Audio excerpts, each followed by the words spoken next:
Herkese salam. Bu gün sizlərlə natural ədədlər mövzusunun part 2-sini çəkirəm. Eləsi vaxt itirmədən başlayaq mövzu izahımıza qaldığımız yerdən. Deməli 6 başlığımızın izahını vermişdim. Baxıram 7-ci başlığımıza. 7-ci başlığımız bizim bölünmə əlamətləridir. Bölünmə əlamətləri, bölünmə yazıram elə. Birinci qaydamız burada odur ki, bölünmə əlamətlərində sonu 0 və yaxud da cüt rəqəmlə, yəni ki, cüt rəqəmlərimiz 2, 4, 6, 8-dir. Sonra 0 və yaxud da cüt rəqəmlə bitən, qurtaran ədədlər, natural ədədlər 2-yə tam bölünür. Məsəl üçün, yəni sonu 0 olmalı, 2, 4, 6, 8 bunlarla bitirsə ədəd, demək ki, 2-yə bölünür. Məsəl üçün, 12, 26, 48 bunlar hamısı 2-yə bölünür. Çünki sonu cütdür. Bütün cüt ədədlər 2-yə bölünür. Bu birinci qaydamız. Keçirəm ikinciyə. 3-ə bölünmə əlaməti. Rəqəmlərinin cəmi 3-ə bölünən natural ədədlər 3-ə bölünür. Yəni ki, ədəd verilir. Məsəl üçün 20, 27. Bu ədədin rəqəmlərinin cəmi, yəni 2 ilə 7-nin cəmi 9 ədəd. Bu 9 3-ə bölünürsə, 27 də 3-ə bölünür. Həmin bu ədəd. Yəni ki, məsəl üçün verib 33. Ədədin rəqəmlərinin cəmi, yəni 3 ilə 3 cəmi, rəqəmlərinin cəmi, yəni 6 3-ə bölünürsə, 33 də 3-ə bölünür demək ki. Yəni oldu ki, ədədin rəqəmlərinin cəmi 3-ə bölünürsə, ədəd özü də 3-ə bölünür. Sonra keçirik 3-cü qaydamıza. Natural ədədin son 2 rəqəmi 0-dırsa, yəni məsəl üçün 100, son 2 rəqəmi 0-dırsa və ya son 2 rəqəmin əmələ gətirdiyi ədəd 4-ə bölünürsə, bu ədəd 4-ə bölünür. Yəni ki, ya son 2 rəqəmi 0 olmalıdır, ya da ki, son 2 rəqəm əmələ gətirdiyi ədəd 4-ə bölünməlidir. Məsəl üçün, 116. Son 2 rəqəmin əmələ gətirdiyi ədəd nədir? 16. 16 4-ə bölünür. Hə, demək 116 da 4-ə bölünür. Məsəl üçün, 524. Son 2 rəqəmin əmələ gətirdiyi ədəd 24. 24 4-ə bölünürmü? Hə, demək 524 da 4-ə bölünür. Sonra keçirik 4-cü qaydamıza. 4-cü qaydamız nədir? Sonu 0 ilə, yaxud 5 ilə qurtaran ədədlər 5-ə bölünür. Yəni, ya 5-ə bölünməsi üçün ya sonu 0 ilə qurtarmalıdır, ya da 5 ilə qurtarmalıdır. Məsəl üçün, 10, 15, 25, 30, 50, 65, belə. Yəni, ya sonu 5 ilə qurtarmalıdır, ya da 0 ilə qurtarmalıdır ki, bu ədəd 5-ə bölünsün. Sonra gəlirik 5-ci qaydamıza. Eyni zamanda 2-yə və 3-ə bölünən natural ədədlər 6-yə bölünür. Yəni ki, məsəl üçün, 12 ədədi həm 2-yə bölünür, həm cüt ədəd olduğuna görə 2-yə bölünür, həm də rəqəmlərin cəmi 3 eləyir. 3 3-ə bölündüyünə görə 12 də 3-ə bölünür. Həm 2-yə bölünür, həm 3-ə bölünürsə, demək 6-ya da bölünür. Yəni, 2-yə və 3-ə eyni anda bölünən ədəd 6-ya da bölünür. Bu da belə. Məsəl üçün 312 ədədi deyir ki, 6-ya bölünür ya yox. Görür ki, cüt ədəddə son 2 ilə qurtarır. Ona görə də 2-yə bölünür. 3-ə bölünür, hardan biləcəm? Toplayacam. 3-ün üstə 1 gələndə 4, 4-ün üstə 2 gələndə 6. 6 3-ə bölünürmü? Hə. Demək 312 də 3-ə bölünür. 3-ə bölünürsə, 2-yə və 3-ə bölünürsə, demək 6-ya da bölünür. Sonra gəlirik 6-cı başlığımıza. Yəni ki, natural ədədin son 3 rəqəmi 0-dırsa, məsəl üçün 1000. Və ya son 3 rəqəmin əmələ gətirdiyi ədəd 8-ə bölünürsə, məsəl üçün 1000, 2000 8-ə bölünürsə deyir. Son 3 rəqəmin ədədi 8-ə bölünürsə, məsəl üçün 2080. Son 3 rəqəmin əmələ gətirdiyi ədəd 8-ə bölünürsə, 80, 3 rəqəmdən gətirir 80-də, 88-ə bölünür. Hə, deyək bu ədəd 8-ə bölünür. Məsəl üçün 1400. Son 3 rəqəmin əmələ gətirdiyi ədəd 400-dür. 408-ə bölünürmü? Hə, demək 1408-ə bölünür. Bu da bu qaydamız. Sonra keçirəm 7-ci qaydamıza. 7-ci qaydamız odur ki, rəqəmləri cəmi 9-a bölünən natural ədədlər 9-a bölünür. 3 ilə 9-un qaydası eynidir. Yəni ki, məsəl üçün verilib 882. Rəqəmlərinin cəmi, görək, bunun cəmi nə eləyir? 8 üstə gəlinsin, 8 üstə gəlinsin 2. Oldu 18. Rəqəmlərin cəmi 18. 18 9-a bölünürmü? Hə. Demək 882-də 9-a bölünür. Bütün 9-a bölünən ədədlər 3-ə bölünür. Amma bütün 3-ə bölünən ədədlər 9-a bölünmür. Bunu da bir qayda kimi yadda saxlayaq, çünki testlərdə düşə bilir. Sonra gəlirəm 8-ciyə. Sonu 0 ilə qurtaran natural ədədlər 10-a bölünür. Yəni ki, sonu 0 ilə qurtaran bütün ədədlər, bütün natural ədədlər 10-a bölünür. Məsəl üçün 20, 500, 480, nə bilim 620. Yəni bunlar sonu 0 ilə qurtarırsa 10-a bölünür. Bu da belə. Sonra keçirəm 9-cuya. Eyni zamanda 3-ə və 4-ə bölünən natural ədədlər 12-yə bölünür. Eyni zamanda 3-ə və 4-ə bölünən natural ədədlər. Məsələn 144 ədədini götürürəm. 3-ə bölünməsi üçün 1 üstə gəl 4 üstə gəl 4. Elədi nə? 9. 9 3-ə bölünmür? Hə. Demək 144 də 3-ə bölünəcək. 4-ə bölünməsi üçün də son iki rəqəm əmələ gətirdiyə də 44-dür. 44 4-ə bölünürmü? Hə. Demək 144 də 4-ə bölünəcək. Demək bu ədəd 3-ə və 4-ə bölünürsə 12-yə də bölünəcək. Bu qaydada belə. Sonra biz deyirik ki, belə deyək də, məsəl üçün bizdə 12-yə qədər dedim də bölünmələr. Məsəl üçün mən deyə bilərsiniz ki, bəs 15-ə hansı ədədlər bölünür və yaxud da ki 18-ə hansı ədədlər bölünür? Bunu necə tapırıq? 15-dirsə mən bunu 2 ədədin hansı şəklində yazacağam? 3 vurulsun 5. Deməli həm 3-ə bölünən ədəd, həm də 5-ə bölünən ədəd 15-ə də bölünür. 18 də yazacağam. 2 vurulsun 9. Deməli həm 2-yə, həm də 9-a bölünən ədəd 18-ə də bölünür. Yəni bunlar da belə. Yəni qaydasını demədiyim ədədlərdə belə tapırıq. Bu da belə. 7-ci başlığımıza aid olan qaydalar bu qədər. Sonra keçirəm 8-ci başlığımıza. Yazaq buradan. 8. 8 nədir? Qalıqsız və qalıqlı bölmə. Qalıqlı və qalıqsız. Deməli nədir? Qalıqlı və qalıqsız bölmə nədir? Qalıqsız bölmə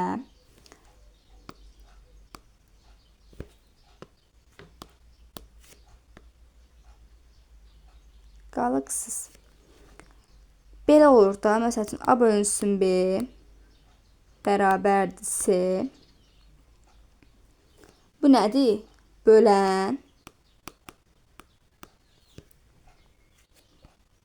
Bir saniye.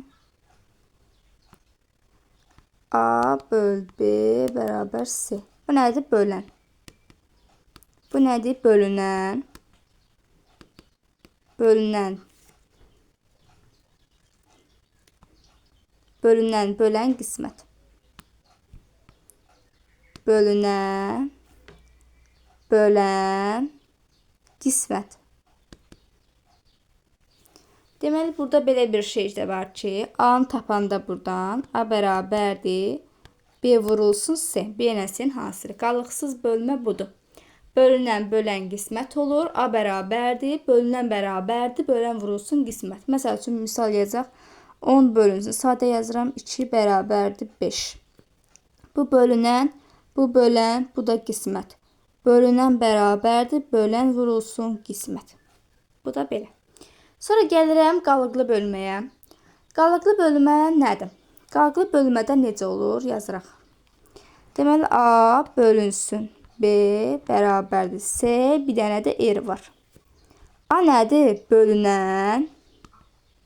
B bölən. C qismət. R qalıq. Bölünən, bölən qismət qalıq. Burada da düstur. A bərabərdir. B vurulsun C. Üstə gəlsin bu R qalıq. Yəni ki, bölünən bərabərdir. Bölən vurulsun qismət. Üstə gəlsin qalıq. Burada həmişə bölən bölünəndən böyük olur. Yəni A böyükdür B-dən.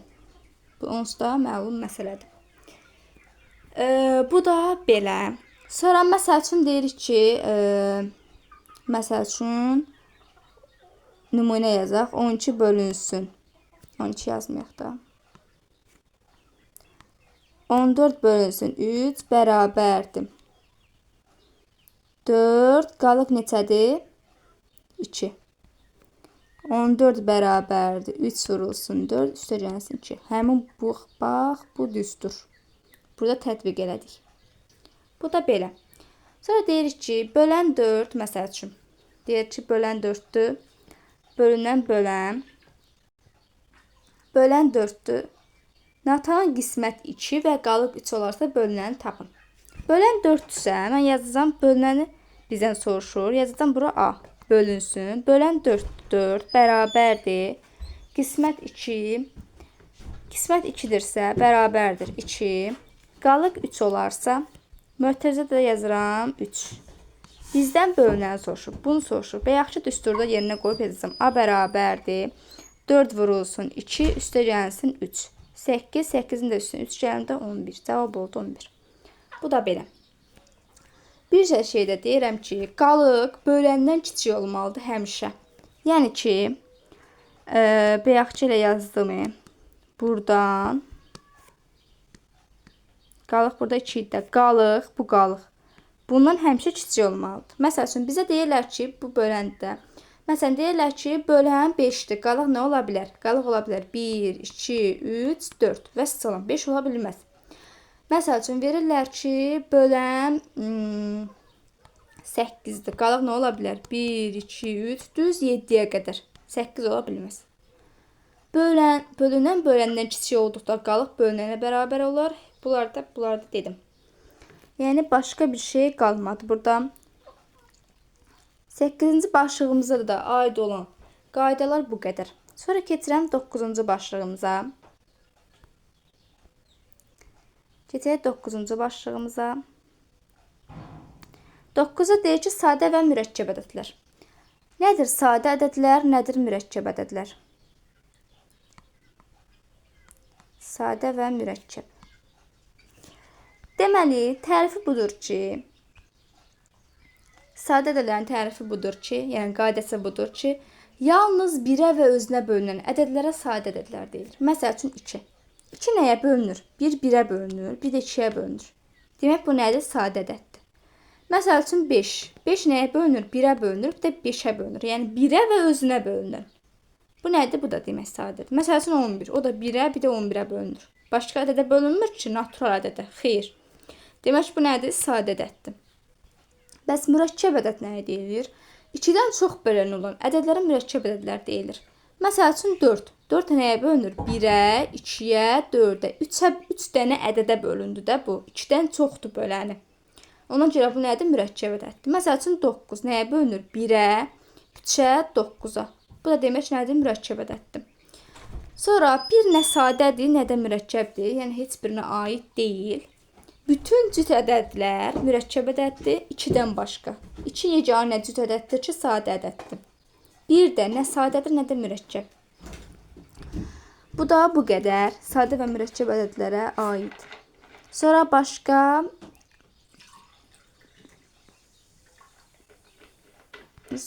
başqa burada məsəl üçün ədədin sadə vurğulara ayrılması, mürəkkəb ədədin sadə vurğularının hasili şəklində göstərilməsinə sadə vurğulara ayırma adlanır. Yəni ki, məsəl üçün 20-ni sadə ədədlər şəklində göstərməyə. Məsəl üçün 24-dür. 24-ü sadə vurğulara ayıranda belə bir xətt çəkirik. İlk sadə ədəddən başlayırıq bölməyə. İlk sadə ədədimiz 2-dir. 24 2-yə bölünürsə 2 yazacağam. Bölünmürsə 3 yazacağam. 4 yaza bilmər. Burada ancaq sadə ədədlər olur bu tərəfdə, sağ tərəfdə. Mürəkkəb ədəd ola bilməz. İlk hansına bölünürsə, ən kiçikdən. Məsəl üçün, bura 2 yazı. Məsələn, bura 5 yazı. Bura 7 yaza bilmərəm. Bura 3 yaza bilmərəm və yaxud da 2 yaza bilmərəm. Ən kiçikdən başlamalıyam, sonra böyüyə keçməliyəm. Aha. İndi bu da 2-yə bölünür birinci. 24-ü 2-yə böləndə 12 düşür. 12-ni 2-yə böləndə 6. 6-nı 2-yə böləndə 3. Yenə 2-yə bölünür deyə 2-yə bölürəm. 3 2-yə bölünmür ki? Yox. Demək, onu da 3-ə böləcəm. 3-ü 3-ə böləndə 1. 1-ə qədər bunu davam etdiririk. Bu olur nə? Sadə vurğulara ayrışır. İndi 24-ü belə yazacağım. 24 bərabərdir. 2-dən neçədəndir? 3 dənədir. 2 üstünə 3 yazacağım qüvvətinə. Vurulsun. 3-dən neçədəndir? 1 dənədir. 3 üstü 1-dir. Bir də yazılmadığına görə elə 3 yazırıq. Bu da belə. Desək ki, sadə vurğuların sayı, məsəl üçün, burada neçə sadə vurğu var? Görürəm ki, elə bunları sayacağım. 1, 1, 2, 3, 4. 4 dənə sadə vurğu var. Bəs yaxşı desək ki, müxtəlif sadə vurğuların sayı, müxtəlif sadə vurğuların sayı o da ki, 2 dənədir. 2 dənə müxtəlif var da. Bir 2-dir, bir də 3-dür. Hərəsindən birini götürəcəm. Müxtəlif sadə deyirsə. Sadə bölən say deyirsə, sadə bölən sayda 2 dənədir. Biri 2-dir, biri 3-dür. 2-dən bir dənəsini götürəcəm. Müxtəlif sadə bölən say deyirsə, o da 2 dənədir. Biri 2-dir, bir də 3-dür. Bu da belə. Sonra gəlirəm 10-cu başlığımıza. 10-cu başlığımız nədir? Qarşılıqlı sadə ədədlər. Qarşılıqlı sadə ədədlər nədir? Ortaq sadə vurğuları olmayan ədədlərə qarşılıqlı sadə ədədlər deyilir. Qarşılıqlı sadə ədədlərə, məsələn, 12-dir, 12, 25. Bunlar qarşılıqlı sadə ədəddir. Yəni ki, ortaq vurğuları yoxdur. 12 nəyə bölünür? 12 mən sadə vurğuları ayırıram. 2-yə 6, 2-yə 3, 3-3-ə 1. Bir də 25-i ayırıram sadə vurğulara. 25-i mən 2-yə bölünmür, 3-ə bölünmür, 5 yazmalıyam da. 5-ə böləndə 5, 5-də 5-ə 1. 2, 2, 3 oldu. Bu 5, 5 oldu. Ortaq vurğu yoxdur ki? Yox. Demək, bunlar qarşılıqlı sadədir. Deməli, bütün ardıcıl 2 natural ədəd qarşılıqlı sadədir. Məsəl üçün, 5-dən 6 qarşılıqlı sadədir, ardıcıl olduğuna görə. 12-dən 13 ardıcıldır, qarşılıqlı sadədir. 24-dən 25 qarşılıqlı sadədir, ardıcıl olduğuna görə. 20-dən 21 qarşılıqlı sadədir. 15-dən 16 qarşılıqlı sadədir. Ardıcıl dedik ki, qarşılıqlı sadədir. Sonra başqa ardıcıl, məsəl üçün, 2 tək natural ədəd. Məsəl üçün, 15-lə 17. Ardıcıldır, hər ikisi təkdir. 15-dən sonra tək ədəd 17-dir də. Ona görə bunlar qarşılıqlı sadə ədədlərdir. Sonra bir istənilən ədədlər qarşılıqlı sadədir. Məsəl üçün 1 ilə 100 qarşılıqlı sadədir.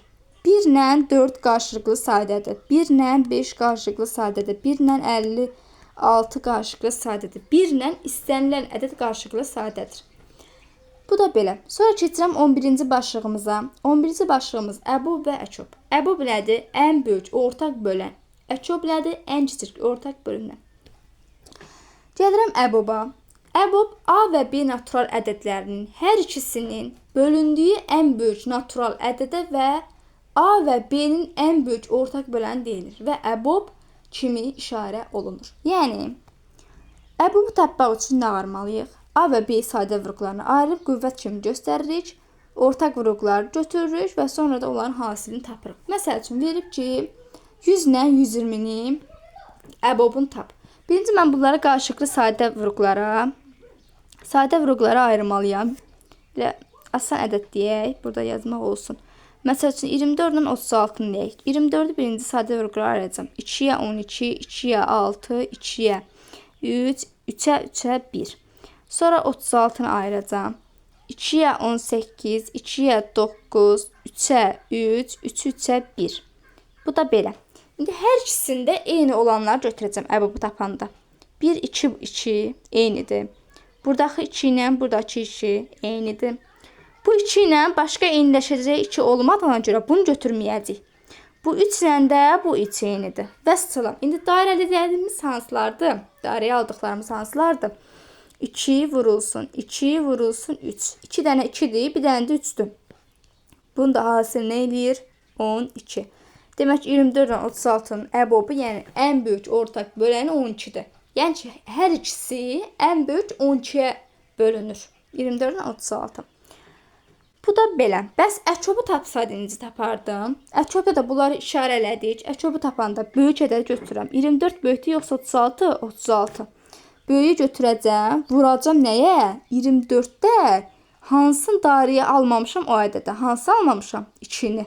Demək, 36-nı vuracam 2-yə. O diləcək 72. Ən kiçik ortaq bölünən, yəni ki, 24 ilə 36-ya bölünən ən kiçik ədəd 72. Əkob da oldu 72. Bu da belə. Sonra, məsəl üçün, bunlar belə də yaza bilərdik. 24-ün yerinə 24 bərabərdir, belə yazacağım. 2 üstü, neçə dənədir? 3 dənədir də, bayaq yazdığımız kimi. Üstünə 3 yazacağım. 3 üstü də 1, 3. 36 da bərabərdir. Nədir? 2 üstü 2-dir. 3 üstü 2-dir. Əbobu tapanda hər ikisindən az olan götürəcəm. Yəni 2 üstü 3 var, bir də 2 üstü 2 var. Mən az olan, yəni 2 üstü 2-ni götürəcəm. Vurulsun. Burada 3 üstü 1 var, 3 üstü 2 var. Az olan, yəni 3'ü götürəcəm. Yenə eləyir 12. Əçob da tapanda böyükləri götürəcəm. Yəni 2 üstü 3-nə 3 üstü 2-ni götürəcəm. Bu da eləyir neçə? 72. Yəni bu da belə.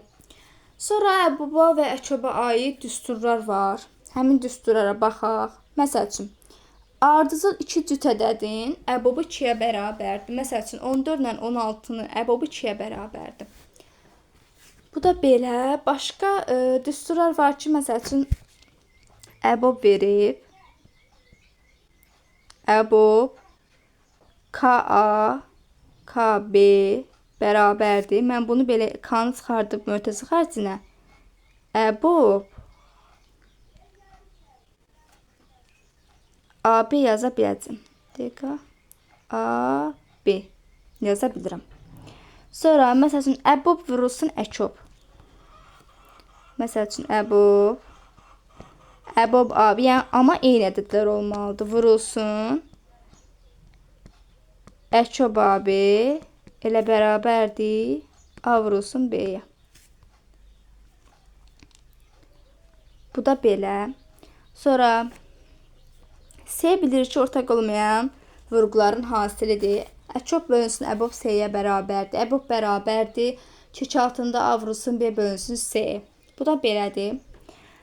Qarşılıqlı sadə ədədlərin ən vacib qaydalardan biridir ki, qarşılıqlı sadə ədədlərin əbobu 1-ə bərabərdir. Əçobu A-B-yə, yəni onların hasilinə bərabərdir. Məsəl üçün, bir ədəd digərinə bölünürsə, əbobu məsəl üçün, A ədədi B-yə bölünürsə, əbobu B-yə bərabərdir, əçobu isə A-yə bərabərdir. Bu da belə. Sonra var ki, natural ədədin məsəl üçün, natural bölənlərinin sayını tapanda bayaq ki, 24-ü necə yazmışdıq? 24 bərabərdir. 2-nin üstü 3 vurulsun 3 yazmışdıq. Natural bölən sayını tapanda üstün üstünə 1 gələcək. 3 üstə gəlsin 1 vurulsun. 1 üstə gəlsin 1. Yəni üstlərin üstünə 1 gəlib hasilini tapacaq. Bu 3-dən bu 1-in üstə 1 gəlib hasilini tapacaq. Bu nədir? Natural bölənlərin sayıdır. Tam bölənlərin sayını deyəndə bunu 2-yə vuracaq. Məsələn, deyək ki, A-dan kiçik və A ilə qarşılıqlı sadə olan ədədlərin sayı.